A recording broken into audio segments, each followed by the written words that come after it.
All right, guys, welcome to World Transformation Center. Today, we are going to share 10 things. I'm going to share with you. I'm going to share 10 things I learned from the book. Things I wish I had known before we got married by Gary Chapman. It's a very nice book. And I think every guy, every young lady out there should go and get this book. It's a very fantastic book. And before you should get married, make sure you read this book. It's a very nice book.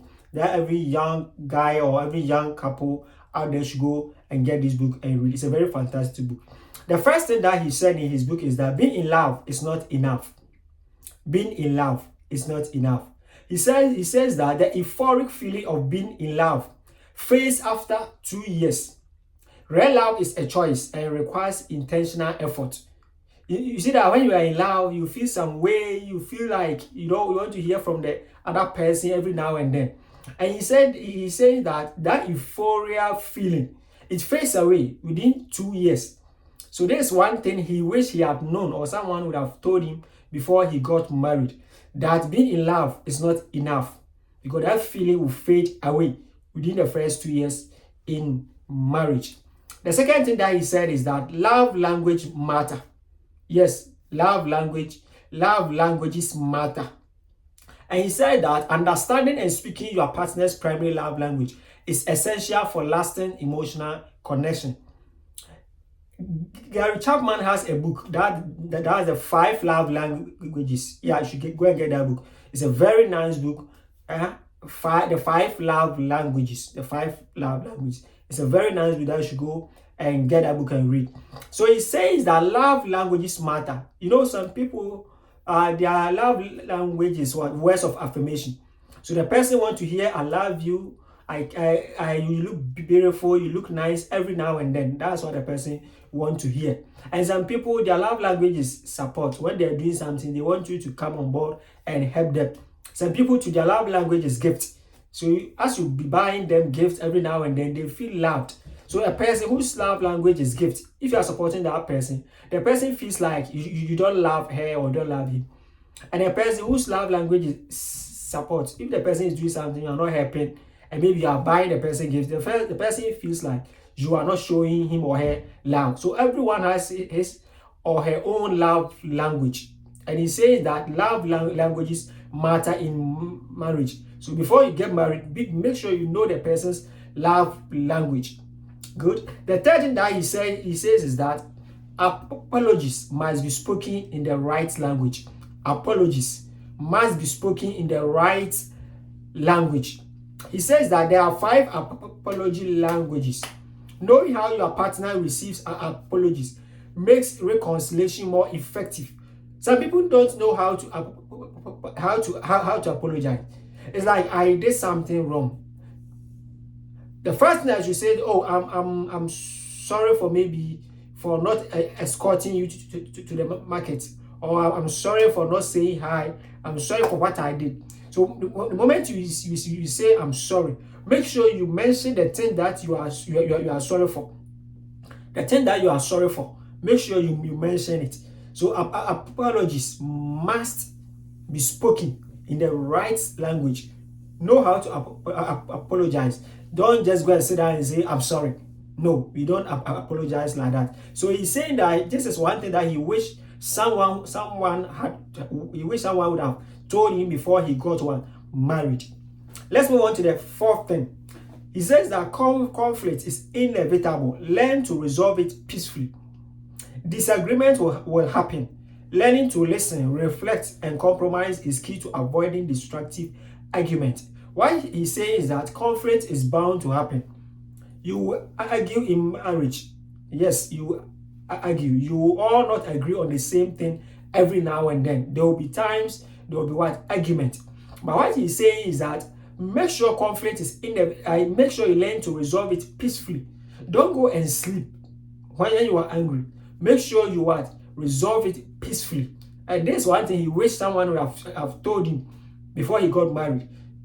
Because when you are not aware of all these things and you get married, you'll be fighting over unnecessary things. So there's one thing he said he wished someone would have told him before he got married. It's getting interesting, guys. The 5th thing that he said is that money management is a team effort. Couples should agree on budgets, spending limits, and saving strategies. Chapman recommends living on 80%, giving 10%, and saving 10%.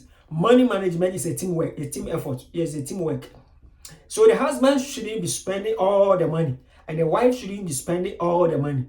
Both should come together and agree on a budget, the amount they want to spend within the month, their spending limit. Maybe they want to spend $1,000 a month or a week. There should be a spending limit. No one should be spending the money anyhow he or she wants. Then this is one thing that he wish someone would have told him before he got married. The fifth thing, that the system, is that sexual intimacy requires communication and comfort. Myths about sex can damage intimacy. Open, respectful conversation about desires and boundaries are vital. So that is why he's saying that sexual intimacy requires communication and comfort. You must communicate. Why the person maybe the person wants this a fantasy the other person don't want. So don't try a fantasy that your partner don't want. Yes, he said you should communicate. The seventh thing that he says that chores should be shared and agreed upon. Discuss expectations around household responsibilities to avoid resentment and imbalance. Know what each one will be doing. The one who will be washing the utensils, the person who will be cleaning the bathhouse. All these things must be communicated. Make sure you just agree on it so that it will not cause a conflict. The husband said the wife is responsible to cook, and the wife is also saying no, the husband should go and cook. It may cause a conflict in the marriage. So this is the seventh thing that he also said in the book. Things I wish I had known before I got married. Let's move on to the eighth thing that he says. It's a family backgrounds influence behavior. We often mirror our parents' habits. Talk about what you admire or want to avoid from your upbringing. Family backgrounds behavior matters. Yes, everyone is coming from a different family. The wife is coming from a different family. The husband too is coming from a different family. So make sure the family each one is coming from, they have been trained. They have an upbringing that is different from yours. So discuss it. Know how each one was brought up. Some don't want to eat after 6 p.m. Another person also want to eat after 6 p.m. Some want the light on when sleeping. Other person too don't want the light on when sleeping. So all these are some of the behaviors and habits that we pick from our family. And he's saying that you should make sure that you discuss all these things. Let's move on to the ninth thing that he said. Forgiveness is a gift, not a transaction. Forgiveness is a gift. I like this one. Forgiveness means choosing grace over justice. Choosing grace over justice. It's essential for healing and moving forward. Learn to forgive. Forgiveness is a gift, not a transaction. I get it. Learn to forgive one and another. Don't think about it. I'm going to think I will forgive you today. I'll forgive you tomorrow. It is very unnecessary. So what he's saying is that forgiveness is a gift, and we should forgive one another. And this is one thing you wish someone would have told him before he got married. The last thing, that's the 10th thing that he says, that in-laws require empathy and boundaries. Building a healthy relationship with extended family involves understanding their love languages and setting respectful boundaries. Maybe the woman wants maybe her parents to be around.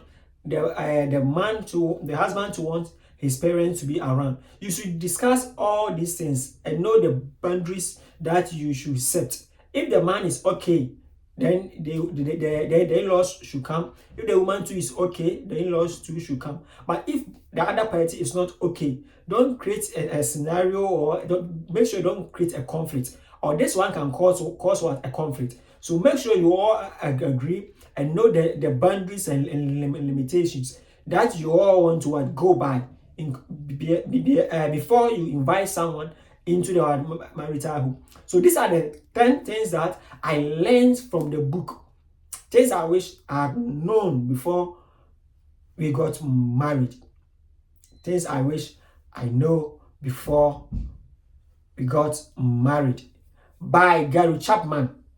Things I wish I had known before we got married. By Gary Chapman. Go and get this book. It contains more insightful and impactful information that will help you before you get married. Make sure you have read this book and the 5 love languages. This is World Transformation Center. Thank you for watching. Subscribe, comment, and share. And make sure you click the notification so that anytime we drop a video, you'll be the first person to have it. Remember, Jesus is loved.